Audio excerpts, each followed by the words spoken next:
புட்டபர்த்தி சாய்பாபா பொறுத்த வரைக்கும் சிரடி பாபா அவர் ஒரு முகமதியர்.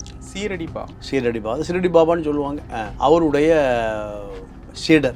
அவரிடம் இவர் மிகுந்த பக்தி கொண்டவர். அவர் முகமதியர், இவர் இந்து. அவருடைய மறைவுக்கு பிறகுதான் புட்டபர்த்தியில் இவர் ஒரு ஆசிரமம் கட்டுறார். ஆசிரமம் கட்டிய பிறகு உலகளாவிய மக்கள் அவரை தேடி வர்றாங்க. இவர்கிட்ட சில அற்புதங்கள் இருக்கு, அத்தனையும் மோசடி. நீங்கள் இப்போ இந்த செவ்வாழை இருக்குல்ல, செவ்வாழையில் நீங்கள் தங்கத்தில் ஒரு சிவலிங்கம் அந்த அதுக்குள்ளே போகிற அளவுக்கு சிவலிங்கத்தை நீங்கள் பதிச்சுட்டு அப்படியே அதை முழுங்கிட்டீங்கன்னா, நீங்கள் நிறைய மருந்து பிச்செல்லாம் கொடுப்பாங்க நாட்டு வைத்தியர், வாழைப்பழத்தை அப்படியே முழுங்கிடும். அது உள்ளே போய் ஜீரணமாகிற பொழுது இந்த இரும்பு மெட்டல் சிவலிங்கம் ஜீரணமாகாது. என்ன ஆகும்? வெளியில் வரும். வாந்தி. உடல் ஒத்துக்கொள்ளாத பொருளை குடல் வெளியே தள்ளிவிடும். அதான் இயற்கை. குடல் இந்த உடல் எதால் ஆனது? குடலால் ஆனது. அதனால தான் அதுக்கு குடல், இதுக்கு உடல்னு வச்சிருக்கு. இவர் என்ன பண்ணுவார்? எடுப்பார். வாந்தி எடுத்து அதில் சிவலிங்கம் வரும். சிவன் வருவார் வாந்தியில். இதுதான் அவருடைய அற்புதம்.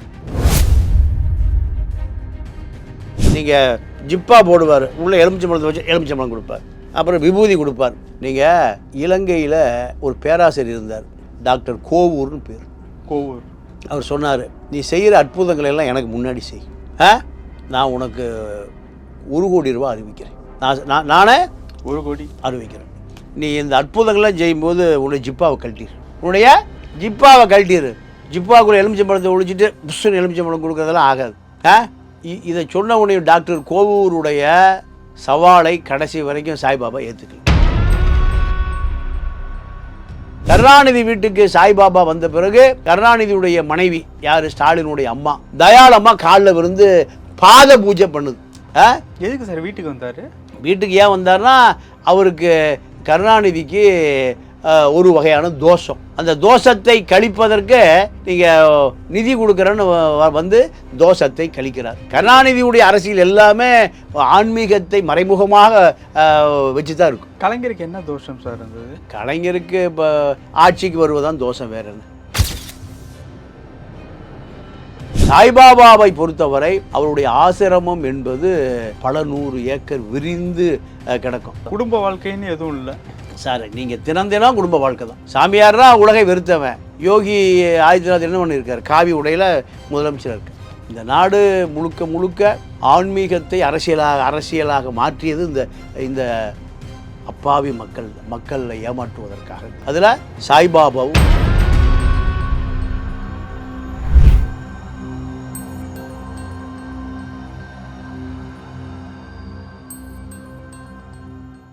ரியல் ஒன் நேயர்களுக்கு வணக்கம். இன்று நம்மளுடைய நேர்காணலுக்கு மூத்த பத்திரிகையாளரான திரு தமிழா பாண்டியன் அவர்கள் நினைஞ்சிருக்காங்க. சார் வணக்கம். வணக்கம். புட்டபர்த்தி சாய்பாபா அவரை பற்றி ஒரு விஷயம் கேள்விப்படும் போது, அவரை பார்க்கறதுக்காக சச்சின் டெண்டுல்கர் வந்து கிட்டத்தட்ட 2-3 தடவை வெயிட் பண்ணிட்டு பார்க்க முடியல அப்படின்னு சொல்லிட்டு திரும்பி போயிருக்கார். அன்றைய குஜராத்தினுடைய முதல்வராக இருந்த மோடி அவர்கள், இன்னைக்கு பிரதமர், அவரு நிறைய முறை அவர்கிட்ட வந்து பார்த்து ஆசீர்வாதம் வாங்கிட்டு போயிருக்காரு. அப்படியாப்பட்ட அவரு கலைஞர் அவர்களை சந்திக்கிறதுக்காக கோபாலபுரம் வந்திருக்காரு 2007 அந்த நேரத்துல. அப்பா ஒரு முதல்வர். அந்த அளவுக்கு கலைஞர் அவர்கள் ஒரு செல்வாக்கா அரசியல்ல இருந்திருக்காரு அப்படிங்கறது இந்த நிகழ்வின் மூலியமா புரிஞ்சுக்க முடியுது. இவர் எந்த அளவுக்கு செல்வாக்கான ஒரு மனிதர்? நீங்க புட்டபர்த்தி சாய்பாபா பொறுத்த வரைக்கும் சிரடி பாபா அவர் ஒரு முகமதியர். சீரடி பாபான்னு சொல்லுவாங்க. அவருடைய சீடர். அவரிடம் இவர் மிகுந்த பக்தி கொண்டவர். அவர் முகமதியர், இவர் இந்து. அவருடைய மறைவுக்கு பிறகுதான் புட்டபர்த்தியில் இவர் ஒரு ஆசிரமம் கட்டுறார். ஆசிரமம் கட்டிய பிறகு நீங்கள் உலகளாவிய மக்கள் அவரை தேடி வர்றாங்க. இவர்கிட்ட சில அற்புதங்கள் இருக்கு, அத்தனையும் மோசடி. அது அப்போ தெய்வ வழிபாடுகள் மூலியமா வர்றதில்லை. அதாவது வயிற்றுக்குள்ளது லிங்கம் எடுப்பார். லிங்கம் எடுப்பார். எப்படின்னா சிவலிங்கம். வாழைப்பழம் இருக்குல்ல, வாழைப்பழத்தில் சிவலிங்கத்தை பதிச்சிடுறது. சின்ன வாழைப்பழங்க. நீங்கள் இப்போ இந்த செவ்வாழை இருக்குல்ல, செவ்வாழையில் நீங்கள் தங்கத்தில் ஒரு சிவலிங்கம் அந்த அதுக்குள்ளே போகிற அளவுக்கு சிவலிங்கத்தை நீங்கள் பதிச்சுட்டு அப்படியே அதை முழுங்கிட்டீங்கன்னா நீங்கள் நிறைய மருந்து வச்செல்லாம் கொடுப்பாங்க நாட்டு வைத்தியர், வாழைப்பழத்தை அப்படியே முழுங்கிடும். அது உள்ளே போய் ஜீரணமாகிற பொழுது இந்த இரும்பு மெட்டல் சிவலிங்கம் ஜீரணமாகாது. என்ன ஆகும்? வெளியில் வரும். வாந்தி. உடல் ஒத்துக்கொள்ளாத பொருளை குடல் வெளியே தள்ளிவிடும். அதான் இயற்கை. குடல் இந்த உடல் எதால் ஆனது? குடலால் ஆனது. அதனால தான் அதுக்கு குடல், இதுக்கு உடல்னு வச்சிருக்கான். இவர் என்ன பண்ணுவார்? எடுப்பார். வாந்தி எடுத்து அதில் சிவலிங்கம் வரும். சிவன் வருவார் வாந்தியில். இதுதான் அவருடைய அற்புதம். அப்புறம் நீங்கள் ஜிப்பா போடுவார். உள்ளே எலுமிச்சம்பழத்தை வச்சு எலுமிச்சம்பழம் கொடுப்பார். அப்புறம் விபூதி கொடுப்பார். நீங்கள் இலங்கையில் ஒரு பேராசிரியர் இருந்தார், டாக்டர் கோவூர்னு பேர். கோவூர். அவர் சொன்னார், நீ செய்கிற அற்புதங்களை எல்லாம் எனக்கு முன்னாடி செய், நான் உனக்கு 1 கோடி ரூபா அறிவிக்கிறேன். நானே 1 கோடி அறிவிக்கிறேன். நீ இந்த அற்புதங்கள்லாம் செய்யும்போது உன்னுடைய ஜிப்பாவை கழட்டிடு. ஜிப்பாவுக்குள்ள எலுமிச்சம்பழத்தை ஒழிச்சிட்டு புஷ்ஷுன்னு எலுமிச்சம்பழம் கொடுக்குறதெல்லாம் ஆகாது. இதை சொன்ன உடனே டாக்டர் கோவூருடைய சவாலை கடைசி வரைக்கும் சாய்பாபா ஏற்றுக்கல. கோவூருடைய அவர் ஒரு பகுத்தறிவாளர். அவர் உன்னுடைய மோசடியை பூரா அம்பலப்படுத்தினார். எப்படி இவங்க எல்லாரும் நம்பினாங்க? சச்சின் டெண்டுல்கர், மோடி, ரஜினி. இங்கே எப்படின்னா, இங்கே ஒரு மூட நம்பிக்கை அதிகம் மக்கள்கிட்ட. தமிழ்நாட்டில் இந்தியாவிலேயே நீங்கள் நித்யானந்தாவை பல லட்சம் சீடர்கள். நித்யானந்தாவை ஆனந்த விடனில் கதவை திற காற்று வரும் எழுதுறாரு. கதவை திற காற்று வரும். அதே போல் நம்ம இன்னொரு சாமியார், அவர் அந்த பாலியல் வழக்கில் பிடிச்சி உள்ளே போட்டாங்க. நித்யானந்தாவை போல சாய்பாபாவும் ஒரு மிகப்பெரிய ஆசிரமம். இந்த ஆசிரமங்கள் அனைத்துமே நம்ம ஜக்கி இருக்கார், இவர்களைப் போல. ஜக்கி தமிழ்நாட்டில் தான் ஆசிரமம் அமைக்க முடியும். கோயம்புத்தூர். ஆமாம். கர்நாடகாவிலேயோ கேரளாவிலேயோ ஆந்திராவிலேயோ மடம் அமைக்க முடியாது.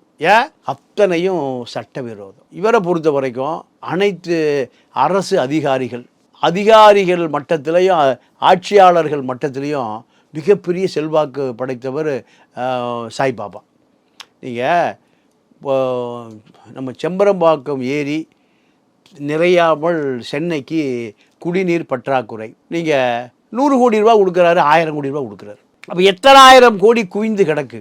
இப்போ ஒரு 20 வருடங்களுக்கு முன்பு ஒரு கல்லூரி பெண்ணை சாய்பாபா தொடர்பில் இருக்கார். அந்த கல்லூரி பெண்ணினுடைய காதலர்கள் அத்துமீறி அவரை கொலை பண்ண போகிறான். யாரை? சாய்பாபாவை. அந்த கல்லூரி மாணவர்கள் சுட்டு கொல்லப்பட்டார்கள். எங்கே? கல்லூரி மாணவர்கள் 5 பேர் சுட்டுக் கொல்லப்பட்டார்கள். பழைய பேப்பர் எடுத்து பாருங்க. 20 வருஷம். ஆமாம், 20 வருடங்களுக்கு முன்பு. எங்க? அப்போ அவர் கொலை செய்ய முயற்சி நடந்த பொழுது கொட்டுகிற மழை. அப்போ பூட்டா சிங் இந்தியாவுடைய உள்துறை அமைச்சர். முழங்கால் தண்ணியில் காரே போகாமல் விமானம் பறக்க முடியல, ஹெலிகாப்டர் பறக்க முடியல. சாய்பாபாவை பாதுகாப்பதற்கு இந்தியாவுடைய உள்துறை அமைச்சர் பூட்டா சிங் இங்கே இடுப்பளவு தண்ணியில் நடந்து போய் அந்த பக்கம் கார் ஏறி போகிறார். நீங்கள் அப்போது இவருடைய வலிமையை பார்த்துங்க. கருணாநிதி வீட்டுக்கு சாய்பாபா வந்த பிறகு கருணாநிதியுடைய மனைவி யார்? ஸ்டாலினுடைய அம்மா தயாளம்மா காலில் விழுந்து பாத பூஜை பண்ணுது. எதுக்கு சார் வீட்டுக்கு வந்தார்? வீட்டுக்கு ஏன் வந்தார்னா, அவருக்கு கருணாநிதிக்கு ஒரு வகையான தோஷம். அந்த தோஷத்தை கழிப்பதற்கு நீங்கள் நிதி கொடுக்குறேன்னு வந்து தோஷத்தை கழிக்கிறார். கருணாநிதியுடைய அரசியல் எல்லாமே ஆன்மீகத்தை மறைமுகமாக வச்சு தான் இருக்கும். இல்லை, எல்லாரும் இவரை பார்க்க போகிறாங்க. ஆனால் இவர் ஒரு வீட்டுக்கு வந்து இந்த மாதிரி பண்ணக்கூடிய ஒரு விஷயம் பண்ணுறாரு. கருணாநிதி போக முடியாதுல்ல. கருணாநிதி போகவே முடியாது. எப்படி போக முடியும்? அவருடைய ஆட்சி அதிகாரம் எல்லாம் பறி போயிடும். சாமியாரை திட்டுறாரு, சாமியார் வீட்டுக்கு போயிட்டார். சாமியாரே என்ன வந்து பார்க்குறாரியா? இப்படி சொல்லலாம்ல. அப்போது நான் மேலே அவர் உட்கார்ந்துருக்காரு. தயாளமாக அவர் காலில் விழுந்து ஆசீர்வாதம் வாங்குது, பாத பூஜை செய்யுது, காலில் பூவை போடுது. இந்த காட்சியெல்லாம் பத்திரிகையில் வந்தது. அப்போது எவ்வளோ பெரிய அதிகார மையமாக இருந்தால் இது சாத்தியம். சாய்பாபாவை பொறுத்தவரை அவருடைய ஆசிரமம் என்பது பல 100 ஏக்கர் விரிந்து கிடக்கும். அங்கே இலவச மருத்துவமனை உள்ளே பல ஏக்கராவில் இலவச மருத்துவமனை. இந்தியாவில் கூடிய அத்தனை பேர் 40 வயதுக்கு கீழே கூடியவர்களுக்கு இதய அறுவை சிகிச்சை இலவசம். 40 வயசு கீழே உடனே அது அறுவை சிகிச்சை பண்ணிக்கலாம். எப்பவுமே நீங்கள் ரொம்ப சீரியஸ்னு வந்தாங்கன்னா அடுத்த நாளே அறுவை சிகிச்சை நீங்கள் அப்போலோவில் கூட பண்ண முடியாது. இப்படியான ஒரு பெரிய அதிகார மையமாக திகழ்ந்தவர் தான் சாய்பாபா. கலைஞருக்கு என்ன தோஷம் சார் இருந்தது? கலைஞருக்கு இப்போ ஆட்சிக்கு வருவதான் தோஷம், வேறு என்ன. கருப்பு துண்டு மஞ்சள் சேப்பு துண்டாச்சு, சேப்பு துண்டு மஞ்சள் துண்டாக மாறி போச்சு. எல்லாருக்குமே வயது ஆகிற பொழுது கொள்கையை காற்றுல பறக்க விட்டுருவோம். சமரசம் செய்து கொள்ளாத நபர் யாருன்னு பெரியார் தான். மரணம் அடைகிற வரை நீங்கள் கடவுள் இல்லைன்னா கடவுள் இல்லை தான். அப்போ சாய்பாபாக்கள் தமிழக அரசை தாங்கி பிடிக்க வேண்டிய தேவை வந்தது. இப்போ எல்லா பத்திரிகையும் தமிழ்நாட்டில் கல்கி பகவான், கதவை திறங்கள் காற்று வரும், நித்யானந்தா, இப்படி பல சாமியார்களுடைய புகலிடமே தமிழ்நாடு தான். சாய்பாபாவும் கர்நாடகாவாக இருந்தாலும் தமிழ்நாட்டில் தான் அவருக்கு நிறைய பக்தர்கள். காரணம், மேட்டுக்குடி பக்தர்கள், பார்ப்பன பக்தர்கள், ரிசர்வ் பேங்க் அதிகாரிகள், வங்கி அதிகாரிகள், ஐஏஎஸ் அதிகாரிகள், காவல்துறை அதிகாரிகள், பெண் அதிகாரிகள், ஆண் அதிகாரிகள்னு ஒரு மிகப்பெரிய, அதாவது தென்னிந்தியாவில் ஒரு புகழ்மிக்க மிகப்பெரிய அதிகார மையம். ஸ்ரீ லகரஸ்ரீ ரவிசங்கர்ஜி கருப்பு பணத்தை போல அவருக்கு கொடுத்து வச்சிங்கன்னா பாதுகாப்பாக வச்சுக்குவார். இது அவருக்கு ஒரு சாமியார் பேசும். குடும்ப வாழ்க்கைன்னு எதுவும் இல்லை சார். நீங்கள் தினம் குடும்ப வாழ்க்கை தான். நீங்கள் ஜக்கியுடைய ஆசிரமத்தில் நிறைய பெண்கள் இரவுல கதறல் சத்தம் கேட்குதுன்னு பல புகார் நீங்கள் நக்கீரன் கோபாலனும் கொடுத்துருக்காரு. ஏதாவது நடவடிக்கை எடுத்தாங்களா?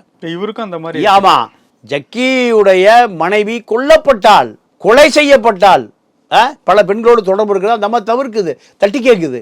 கொலை செய்யப்பட்டால் அதிகாரம் இருக்கிற காரணத்தினால எந்த வழக்கும் பதிவு செய்யப்படவில்லை. இப்போ இவரை பொறுத்த வரைக்கும் இவருடைய சொத்துகள் அப்படிங்கிற மாதிரி ஏதாவது இருந்ததா? ட்ரஸ்ட் எல்லாமே அறக்கட்டளை, 1000 கோடி ட்ரஸ்ட், பல 1000 கோடி ட்ரஸ்ட். அப்ப அவர் இறந்ததுக்கு அப்புறம் அதெல்லாம் என்ன? இறந்தது பிறகு அடுத்த அதிகார மையம் அவன் எடுத்துக்கிட்டான், அவ்வளவுதான். அதிகாரம் மாறும்ல. அவர் ஒரு 5 பேரை சிசிகளை வச்சிருப்பாரு. அந்த இவருடைய மரணத்திற்கு பிறகு 5 சிசி அதிகாரத்துக்கு வந்துடுவான். அவன் தான் முதல்ல அதிகாரம் பண்ணிட்டு இருப்பான். ஸ்டேட்லையும் சரி, சென்ட்ரல், எல்லா பக்கம் அப்படி தான். அவர் ஒரு 5 அதிகார பீடத்தை உருவாக்கி வச்சிருப்பார். இவர் மறைவுக்கு பிறகு அந்த 5 அதிகார பீடமும் அவர்கள் சாய்பாபாவா, 5 ஒரு சாய்பாபா, இப்போ 5 சாய்பாபா.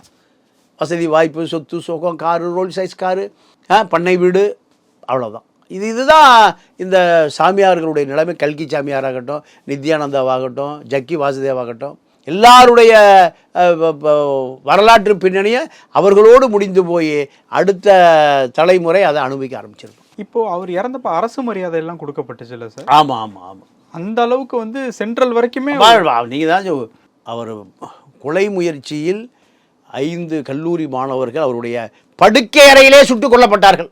அவர் எவ்வளோ பெரிய அதிகார மையம் இருக்கும். இவருக்கு ஏதோ ஆயிடுச்சுன்னு உள்துறை அமைச்சர் டெல்லியிலேருந்து கொட்டுகிற மழை, விமானம் பறக்க முடியல, ஹெலிகாப்டர் பறக்க முடியல, கார் போக முடியல, நடந்து நீங்கள் இடுப்புல தண்ணி நான் பத்திரிக்கையில் அந்த நேரத்தில் உள்துறை அமைச்சர் நடந்து வந்து போய் ஆசிரமத்தில் அவர் பார்த்துட்டு நல்லா இருக்கார், பிரதமருக்கு தகவல் கொடுக்குறார். அன்னைக்கு காங்கிரஸ் கவர்மெண்ட். அப்போது அவருடைய எவ்வளோ பெரிய அதிகாரிகள்,